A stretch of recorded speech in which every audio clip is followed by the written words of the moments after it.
Лука жазған ізгі хабар. Лука куәгерлердің Исаның өмір жайлы алғашқы баяндамаларын зерттеп, осы әңгімені жазып қалдырды. Әңгіме Иерусалимнің төбелерінен бастау алады. Израильдің ежелгі пайғамбарлары бұл өңірге Құдайдың өзі бір күні бүкіл жер бетіне патшалығын орнату үшін келетіні жөнінде айтқан.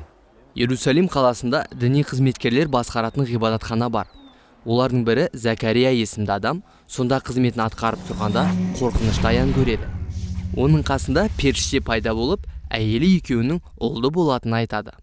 Мұның қандай ерекше мағынасы бар? Онда Закария мен оның әйелінің жасы жетіп қартайғаны туралы жазылған. Олар балалы бола алмаған еді.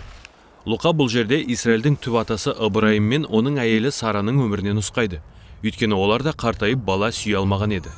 Алайда Құдай оларға Ысқақ есімді ұл сыйлады. Израиль халқының бүкіл тарихы да осылай басталды. Сонымен Лука бұл жерде Құдайдың тағы да сол халық үшін айрықша маңызды іс жасайтынына меңзейді. Періште Закарияға ұлының атын Жақия деп қоюды тапсырады. Сосын ол бұл баланың Израильдің ежелгі пайғамбарлардың мына уәдесін орындайтынын айтады. Бір күні Израильге өз Құдайы билік құру үшін Иерусалимге келетін болады.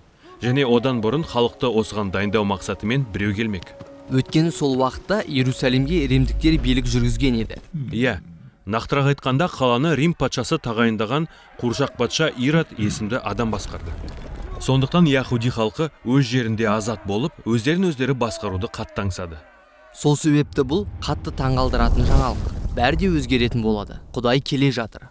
Бірақ ол қалай келмекші? Мұны білу үшін Лука бізді Иерусалимнен алып шығып, Галилея деп аталатын алыс аймақтың төбелеріндегі шағын қалаға апарады. Сол жерден Мәриям есімді бойжеткенді кездестіреміз.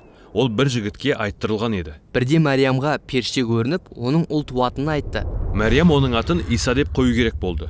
Бұл еврей тілінен аударылғанда иеміз құтқарады дегенді білдіреді. Иса Дәуіт сияқты патша болып, Құдайдың халқына мәңгілік билік жүргізетін болады. Сонда Мәриям одан, алайда бұл қалай болуы мүмкін? Мен еркекпен жақындасқан емеспін ғой, деп сұрайды. Періште қызға Құдайдың киелі рухының құдіретімен құрсақ көтеріп ұл табатынын айтады. Сол киелі рух жаратылыстың басталу жазбасының бірінші тарауы бойынша қараңғылықта жарық пен өмірді жаратқан еді. Құдай Мәсіхтің анасының құрсағында пайда болып дүниеге келу арқылы өзін адамзатпен байланыстырмақ. Демек, шалғай ауылдан шығып, елге бейтаныс Мәриям енді келетін патшаның анасына айналмақшы ма? Дәл солай. Шынында Мәриям өзінің әлеуметтік дәрежесінің өзгеруі алдағы үлкенірек төңкеріске меңзейтіні туралы жырлады. Мәриямның ұлы арқылы Құдай билік иелерін тақтан түсіріп, кедейлер мен кішіпейілділерді жоғарылатады. Ол бүкіл әлемдік тәртіпті төңкеріп тастамақ. Ал Мәриям шынымен жүкті болған кезде күйеуі Жүсіп екеуі Бетлехемге баруға мәжбүр болды. Иә, Рим патшалығында салық төлеу туралы жаңа жарлық шыққан еді. Соған байланысты әркім өз әулетінің ата мекеніне барып тіркелуге тиісті болды.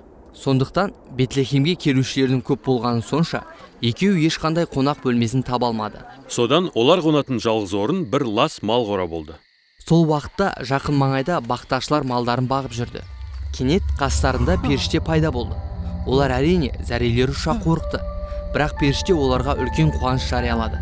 Бүгін Дәуіттің қаласында сендердің құтқарушыларың дүниеге келді. Ол иеміз Мәсіх.